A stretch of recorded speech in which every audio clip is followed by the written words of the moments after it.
प्रयागराज में चल रहे महाकुंभ में 19 जनवरी को भीषण आग लग गई थी। इस आग की जिम्मेदारी आतंकवादी संगठन खालिस्तान जिंदाबाद फोर्स KZF ने ली है। KZF ने मीडिया संस्थानों को मेल भेजकर दावा किया कि पीलीभीत में हुए एनकाउंटर का बदला लेने के लिए महाकुंभ में सिलेंडर ब्लास्ट किया गया है। हालांकि यूपी पुलिस ने KZF के दावे को खारिज कर दिया है। पीलीभीत में यूपी पुलिस ने 3 खालिस्तानी आतंकियों को ढेर कर दिया था। महाकुंभ में 19 जनवरी को लगी आग को लेकर खालिस्तानी आतंकी फतेह सिंह बागी ने मीडिया संस्थानों को भेजे ईमेल में लिखा, हमारा मुख्य उद्देश्य किसी को नुकसान पहुंचाना नहीं था। ये सिर्फ यूपी के CM योगी आदित्यनाथ के लिए एक अलर्ट है। पीलीभीत में हमारे 3 भाइयों के फेक एनकाउंटर का बदला लेने के लिए हम उनके बेहद करीब हैं। यह सिर्फ शुरुआत है। यूपी पुलिस ने पीलीभीत में 3 खालिस्तानी आतंकियों को ढेर कर दिया था। अमेरिका में अवैध रूप से रह रहे 18,000 भारतीय नागरिकों की वतन वापसी होगी। एक रिपोर्ट के मुताबिक वह डंकी रूट के जरिए अमेरिका में घुसे थे। अवैध प्रवासियों से डील करने वाली सरकारी संस्था ने 15 लाख लोगों की एक सूची बनाई जो अवैध रूप से अमेरिका में रह रहे हैं, जिनमें भारतीय नागरिकों की संख्या 18,000 थी। भारत सरकार भी अपने नागरिकों की पहचान कर उन्हें देश लाने के लिए अमेरिकी प्रशासन से बातचीत को तैयार है। डोनाल्ड ट्रंप के शपथ ग्रहण समारोह में देश दुनिया के कई मेहमान और नेता भी शामिल हुए। इनमें भारत का मोस्ट वांटेड खालिस्तानी आतंकी गुरपतवंत सिंह पन्नू भी नजर आया। मीडिया रिपोर्ट में दावा किया गया है कि शपथ ग्रहण के समय पन्नू खालिस्तानी जिंदाबाद के नारे लगा रहा था। पन्नू ने दावा किया है कि उसे ट्रंप गुट ने आमंत्रित किया था, जबकि मीडिया ने कहा कि उसने अपने संपर्क के जरिए टिकट खरीदा था। धनश्री से तलाक की खबरों के बीच क्रिकेटर युजवेंद्र चहल ने इंस्टाग्राम पर अपनी कुछ फोटोज शेयर की हैं।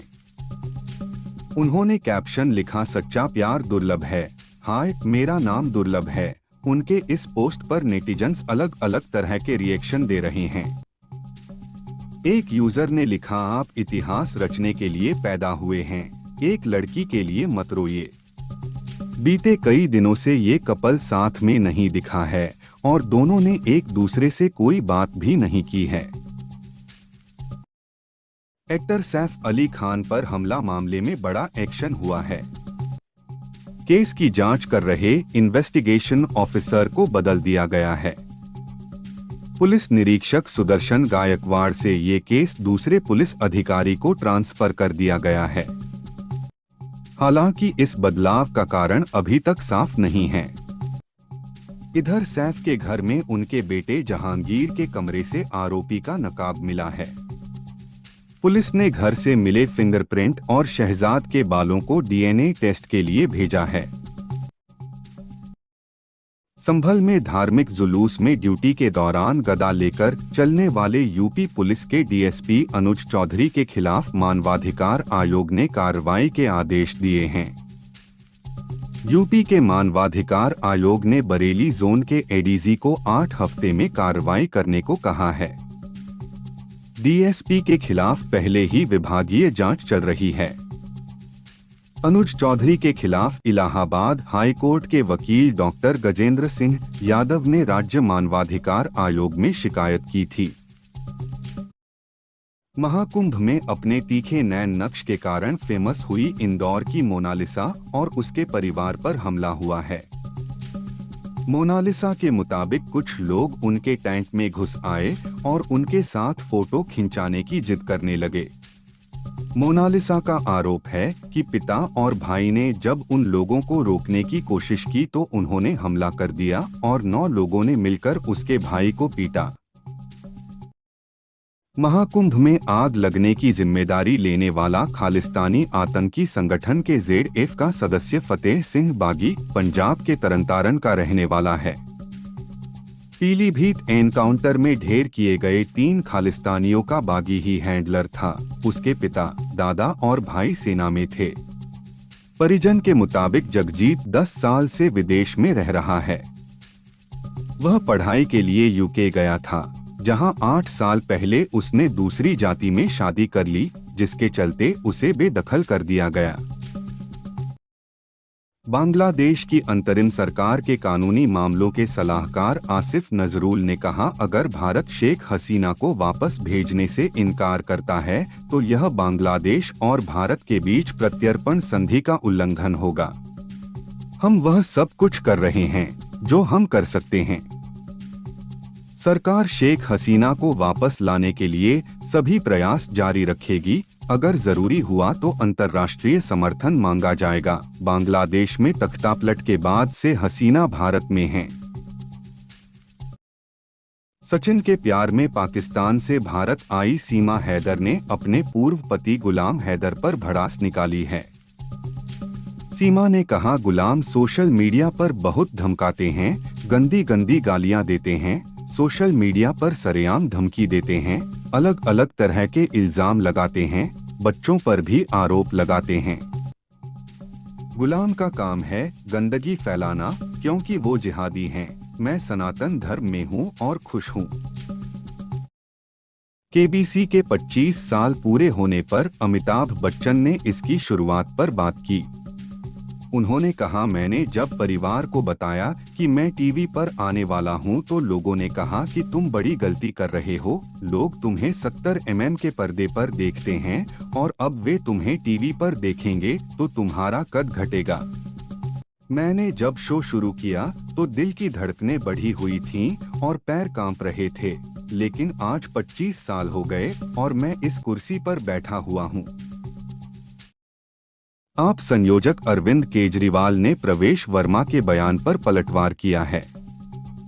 केजरीवाल ने कहा कि बीजेपी ने पंजाबियों का अपमान किया है। बीजेपी चुनाव नहीं लड़ रही है, वह गुंडागर्दी कर रही है। पंजाबियों के अपमान पर केंद्रीय गृह मंत्री अमित शाह माफी मांगे। दिल्ली चुनाव में बीजेपी बुरी तरह हारेगी। बीजेपी की हार इतिहास में लिखी जाएगी। मोहम्मद कैफ ने रोहित शर्मा और विराट कोहली को लेकर कहा, टेस्ट में क्या हुआ वो भूल जाइए, क्योंकि ओडीआई में विराट और रोहित अलग हैं। विराट हार नहीं मानते हैं और हमेशा कमबैक करते हैं। ओडीआई में उनके 50 शतक हैं और करीब 13,000 रन हैं। रोहित दमदार शुरुआत देते हैं। चैंपियंस ट्रॉफी में जितना हो सके इन्हें सपोर्ट करिए, क्योंकि रोहित और विराट अब ज्यादा लंबे समय तक व्हाइट बॉल क्रिकेट में खेलने वाले नहीं हैं। चीन के चोंगकिंग की 25 वर्षीय महिला का दावा है कि उसकी बिल्ली के कारण उसे नौकरी से हाथ धोना पड़ गया। महिला के मुताबिक वह नौकरी छोड़ना चाहती थी। उसने लैपटॉप में इस्तीफा लिख भी लिया था, लेकिन आर्थिक तंगी होने के कारण इस्तीफा भेजने में झिझक रही थी। इसी दौरान उसकी बिल्ली लैपटॉप पर कूद गई और एंटर बटन दब गया। उसने बॉस को समझाने की कोशिश की, लेकिन बॉस ने उसका इस्तीफा स्वीकार कर लिया। इराक की संसद ने 3 कानूनों को मंजूरी दी है। इनमें से एक कानून ऐसा है जिसके तहत मौलवियों को लड़कियों की शादी की उम्र तय करने का अधिकार दे दिया गया है। यानी अब मौलवी तय कर सकेंगे कि 9 साल की उम्र में लड़की की शादी की जा सकती है या नहीं। इस कानून का महिला अधिकार और मानवाधिकार संगठनों ने विरोध किया है। दुनिया के कई देशों ने इस विवादास्पद कानून को लेकर चिंता जताई है।